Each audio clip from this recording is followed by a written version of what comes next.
Olá, estamos começando mais um episódio do Religare Conhecimento e Religião. A morte é um tema que para muitos traz desconforto e reflexão. Religiões e culturas abordam esse momento com rituais, interpretações próprias. Mas quais são os aspectos socioculturais, filosóficos e também teológicos que envolvem a morte? Hoje no Religare temos a honra de receber Renato Alves de Oliveira. Ele é doutor em Teologia pela Pontifícia Universidade Gregoriana de Roma, professor no Departamento de Teologia da PUC Minas. Renato é padre na Arquidiocese de Belo Horizonte, atua como docente e pesquisador no programa de pós-graduação profissional em Teologia Prática e é também autor do livro Teologia da Morte, publicado pela Edições Loyola. É sobre esse tema que vamos conversar na nossa entrevista de hoje. Muito bem-vindo, Renato. Prazer realmente enorme receber você aqui. É uma satisfação poder compartilhar com você esse tema. Descubra o mundo da cultura religiosa com Religare Conhecimento e Religião. Estamos no YouTube e em todas as principais plataformas de podcast. Para encontrar nosso conteúdo mais facilmente, use o termo de busca @Religare Conhecimento e Religião. Tudo junto, sem acento. Isso levará você diretamente para os nossos canais. Mas não pare por aí, inscreva-se em nossos canais para receber atualizações sobre nossas últimas entrevistas. Acompanhe nossos episódios, curta o que você achar interessante e, o mais importante, compartilhe o nosso conteúdo. Ajude-nos a construir uma comunidade de pessoas conectadas pelo Religare Conhecimento e Religião, onde a curiosidade encontra sabedoria. Renato, como é que a gente pode começar uma conversa sobre a morte, né? Do que é que nós estamos falando, né, quando a gente propõe falar sobre a morte? À primeira vista, né, Flávio, a morte parece assim um tema muito indigesto, difícil de ser abordado, difícil de ser tratado. Mas a morte significa a conclusão da nossa existência. Significa que a nossa vida tem um prazo, tem um limite, que a nossa vida tem um confim. Na verdade, a nossa vida ela está demarcada por dois parâmetros, o nascimento e a morte. A morte é a conclusão da nossa existência, da nossa liberdade, da nossa vida. A nossa vida não é indefinida, a nossa vida tem um prazo, ela tem um limite, ela tem um ponto final. Então, a morte é uma experiência, é a última experiência que a gente tem na vida. A morte é uma experiência limite, né, que está no confim da existência. Então, a morte é uma experiência própria. Na verdade, só sabe o que é a morte quem morre. O que eu posso falar é a partir do que eu vejo dos outros que morrem, mas, na verdade, a morte é uma experiência individual, é uma experiência insubstituível. Só sabe o que é a morte quem morre. Mas a gente pode meditar sobre ela enquanto um fato que coloca fim na nossa existência. É o concluir do existir. No nosso dia a dia, a gente pode antecipar um pouco o que é essa experiência de morte quando a gente experiencia, por exemplo, finitude? Exato, isso é possível, porque na verdade a morte é uma experiência de finitude. Somente os seres finitos morrem, né? Na verdade, Heidegger dizia que só o homem morre, os animais eles terminam, porque morrer significa ter consciência da morte. Na verdade, só o ser humano tem consciência da morte. Os animais não têm, as plantas não têm, mas o ser humano é o único que tem consciência da morte. Mas, na verdade, a gente já experimenta antecipadamente a morte na morte dos outros, né? Na morte de um amigo, de um parente, de um conhecido. Ali eu já faço a experiência antecipada do que é a perda, do que é o morrer, do que é o acabar. Então, na experiência da morte do outro, eu já faço também antecipadamente a experiência da minha própria morte. Mas também a experiência de finitude, de contingência, de limitação, já é também uma experiência do morrer. E também a experiência do morrer é também a experiência de perda. Então toda experiência de perda que eu faço na vida, a perda de um relacionamento, o fim de um casamento, o fim de um contrato de trabalho, tudo isso é também experiência de perda. Então toda experiência de perda que eu faço, ela também é uma experiência de morte. Ela também é uma experiência em que eu perco alguma coisa. Então, ela é antecipadamente também uma experiência que eu faço de privação de alguma coisa. Bem, a gente já tem um tempo, né, que eu te conheço, vejo você trabalhando já há muitos anos sobre esse tema da morte. O livro é fruto de muitos anos de dedicação a esse tema. Pensando, né, nessa sua trajetória, considerando diferentes perspectivas sobre a morte, nas diferentes culturas, né, a gente pode falar em diferentes percepções, cada época traz um elemento novo, né, para discutir essa questão da morte? Isso é interessante, porque durante a história, né, principalmente no Ocidente, a morte foi experimentada de várias formas. Por exemplo, no período medieval, ela era experimentada como um fato doméstico. As pessoas morriam em casa, perto dos familiares, dos amigos. Depois, já no século XX, a morte se tornou um fato indigesto. Né? Até que muitos falam de tabu da morte, de negação da morte indigesta, da morte oculta. Né? Então a morte se tornou, alguns dizem que até um fato pornográfico. Que a pornografia do sexo foi substituída pela pornografia da morte. Então, tem culturas que experimentam a morte já como um fato mais cultural, né, mais festivo, né, por exemplo, né, no México, né, na Ásia, né, tem a percepção da morte não é de uma forma trágica, mas a morte enquanto fim da existência, mas não de uma forma limitante, trágica, né, abordada por uma negatividade. A morte tem uma dimensão festiva também, né? Então diferentes culturas experimentam a morte de vários modos. Mas um elemento que perpassa geralmente as culturas é que a morte é um estado de sono. Que com a morte você entra numa espécie de dormência, de sono. As culturas mais antigas têm essa percepção da morte. Né? Mas no caminhar da história tem várias percepções que são diferentes. Uma questão que eu vejo você abordando, que considero assim, também muito interessante, é a relação entre esse modelo de mercado que nós temos no capitalismo e como é que a morte começa a ser tratada, né? Fazendo parte desse processo aí de ocultamento da morte. O que tem a ver, né, essa questão do mercado, o estar sempre produtivo e o se deparar com a morte? É interessante essa sua pergunta, porque hoje, dentro desse ambiente, né, do sucesso econômico, do marketing pessoal, né, do mercado, né, do capitalismo, a morte é um fato indigesto. Né? Porque a morte representa ruptura, a morte é quebra. E a morte não suporta como que uma quebra na cadeia econômica. Né? A produtividade não pode parar porque a morte acontece. A produtividade não pode parar para que as pessoas chorem os seus mortos. Então, nesse sentido, né, se um funcionário falece, né, ele tem que ser substituído imediatamente. Por quê? Porque a morte ela não pode interromper uma cadeia de produção, uma cadeia de sucesso. Então, nesse sentido, ela é um tema que é ultrapassado. Ao mesmo tempo que ele é indigesto, ela também é ultrapassada. Né? Porque a morte não coaduna com o sucesso econômico, né?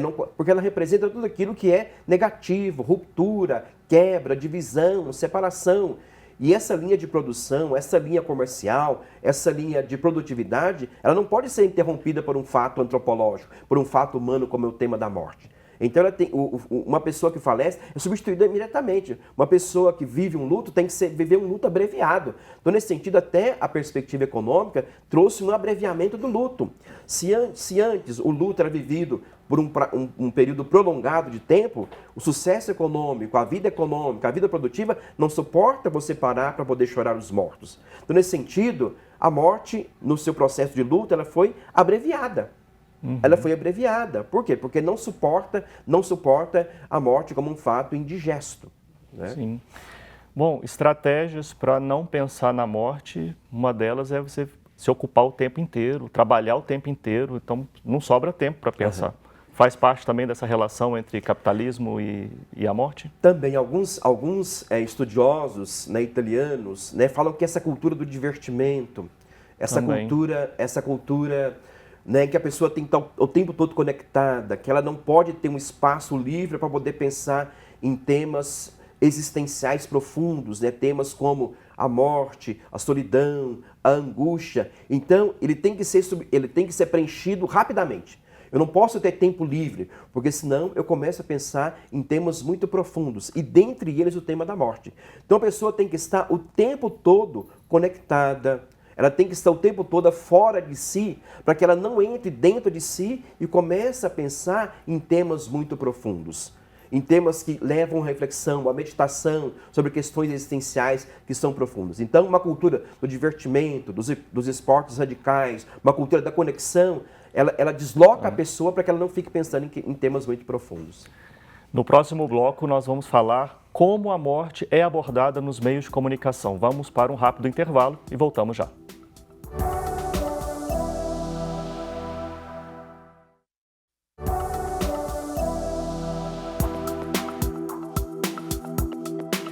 Estamos de volta com Religar e Conhecimento Religião. Hoje eu recebo Renato Alves de Oliveira. Ele é doutor em Teologia, ele é professor no Departamento de Teologia da PUC Minas, padre na Arquidiocese de Belo Horizonte e no Departamento de Teologia ele é professor e pesquisador no programa de pós-graduação profissional em Teologia Prática. Nós estamos conversando sobre o livro do nosso convidado, Teologia da Morte, que eu mostro aqui para você, uma publicação da Edições Loyola. Esse é o livro do Padre Renato, nós estamos conversando sobre ele aqui no programa de hoje. Renato, nós deixamos essa questão, né, lá do primeiro bloco. Como é que os meios de comunicação, eles tratam do tema da morte? O que você já percebeu assim, de traços comuns no modo como isso é tratado?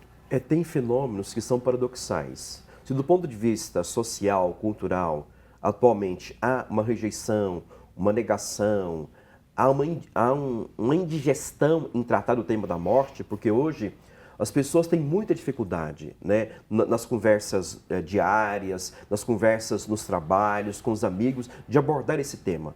Muita gente se sente inseguro, por quê? Porque pais têm medo de perder filhos, filhos têm medo de perder pais, então há sempre um medo muito grande de perder alguém. Mas se do ponto de vista social, cultural, há uma rejeição, uma negação, do ponto de vista dos meios de comunicação, há uma exposição da morte. Porque a morte é um produto que vende. Mas não é qualquer morte que dá audiência, é a morte do famoso. É a morte de uma figura pública. Então a morte de uma figura pública é uma morte que rende, que dá altas cifras de audiência. E a morte trágica? A morte trágica, né? A morte trágica também, ela rende cifras de audiência. Então, a morte, se ela é negada socialmente, do ponto de vista midiático, há uma exposição, né? Há uma exposição da morte no cinema, né? Os vídeos mais acessados do YouTube são vídeos relativos à morte, mortes trágicas. Então, a morte, do ponto de vista cultural, ela é um produto que vende, ela é exposta, né? Alguns falam que, do ponto de vista midiático, ela se torna um produto que é realmente exposto e que muitos têm acesso, né? Morte de pessoa famosa dura a semana toda, não passa uma vez só na TV, mas ela dura a semana toda, de um cantor famoso, de um jogador famoso. A morte de um anônimo, de um indigente, esse tipo de morte não dá audiência. Mas a morte de pessoa famosa, esse tipo de morte vende muito, é um produto que é muito consumido. Algumas mortes são mais morte, então. A diferença, dependendo da visibilidade social da pessoa. Então, do ponto de vista da teologia cristã, há um posicionamento sobre a realidade da morte, né? O que é esse posicionamento? Há um posicionamento, há diferentes posicionamentos, né? Como que é a posição da teologia cristã sobre a morte? Do ponto de vista cristão, a morte não é um ponto final, ela é uma vírgula. A morte é passagem, porque a fé cristã crê numa vida que continua depois da morte. Então a morte para a fé cristã não é o apagar das luzes em definitivo, porque a fé cristã acredita que a resposta ao problema da morte vem com a ressurreição. Porque para a fé cristã, a morte é só uma passagem, ela não é uma interrupção total da existência. A fé cristã continua numa vida depois da morte, que a vida se prolonga depois da morte. Se a morte é o limite, a fé cristã oferece como resposta, como produto, como crença, como doutrina, uma vida que continua depois da morte. Então, para a fé cristã, na verdade, a vida é única, mas ela possui duas etapas. Uma etapa terrena, que é interrompida com a morte, e uma etapa definitiva que continua depois da morte. Então, a fé cristã oferece como resposta ao drama, ao problema da morte, a ressurreição, que é uma vida consumada, uma vida planificada junto de Deus. Você disse no início que só sabe da morte quem morre. Como é que de onde que a teologia tira elementos para falar, não é, desse pós-morte, né, desse depois da vírgula? Na verdade, a teologia não tem uma visão descritiva sobre a vida pós-mortal. Tudo aquilo que a gente fala sobre a vida pós-mortal está no campo da esperança, da possibilidade. A teologia não é uma geografia da vida pós-mortal, não é uma cosmologia da vida pós-mortal. A fé cristã é uma possibilidade, uma esperança. Então, tudo aquilo que a gente fala sobre a vida pós-mortal está no campo da esperança, né? Está na possibilidade de que isso aconteça. Mas nós não temos uma visão científica, uma visão descritiva, uma visão de fato o que vai acontecer. A gente espera que depois dessa vida terrena, a gente seja acolhido na vida em comunhão com Deus. Mas tudo isso está no campo da esperança, no campo da perspectiva, da possibilidade de que isso de fato aconteça. Essa esperança tem implicações práticas no viver? Na verdade, para a fé cristã, o ser humano é um cidadão da esperança. Ele espera sempre, ele espera em si mesmo, em Deus, no outro. Então, o nome de Deus é esperança. Né? Deus é o horizonte máximo da esperança. Então, o ser humano, do ponto de vista cristão, ele vive nessa vida, porém com o olhar voltado para o definitivo. Nós vivemos as esperanças humanas, porém com o olhar voltado para a esperança definitiva. Então, a fé cristã me atesta que essa vida, ela não é definitiva, que ela é provisória, mas eu sou nutrido de uma esperança de que eu serei acolhido no colo materno de Deus, né? Que Deus vai me acolher. Então, a esperança cristã me alimenta, me move, eu sou um cidadão da esperança. Enquanto cristão, eu creio que a vida vai triunfar sobre a morte. E esse triunfo da vida sobre a morte é a ressurreição. É Deus que vai me acolher. Né? Eu não creio num Deus que vai me julgar, que vai me punir, mas eu creio num Deus que vai me acolher. Né? É um Deus que tem uma promessa de periodicidade. Porque se Deus me ama, Ele não me ama só na vida terrena, me ama também na vida pós-mortal. Então, a ressurreição é um clamor de um amor de Deus que permanece também na vida pós-mortal. Como é que essa perspectiva cristã dialoga com outras experiências de tradições de sabedoria, de filosofias? Geralmente as respostas clássicas que são dadas ao problema da morte é a ressurreição e a reencarnação. Né? As religiões mais antigas, as religiões orientais, em geral, elas têm uma crença na reencarnação, né? Que essa vida ela tem um ponto final na morte, mas que ela passa por vários ciclos. Né? Enquanto que a fé cristã, ela crê na ressurreição. Né? Não só a fé cristã, mas as religiões monoteístas, elas se caracterizam por uma crença na ressurreição.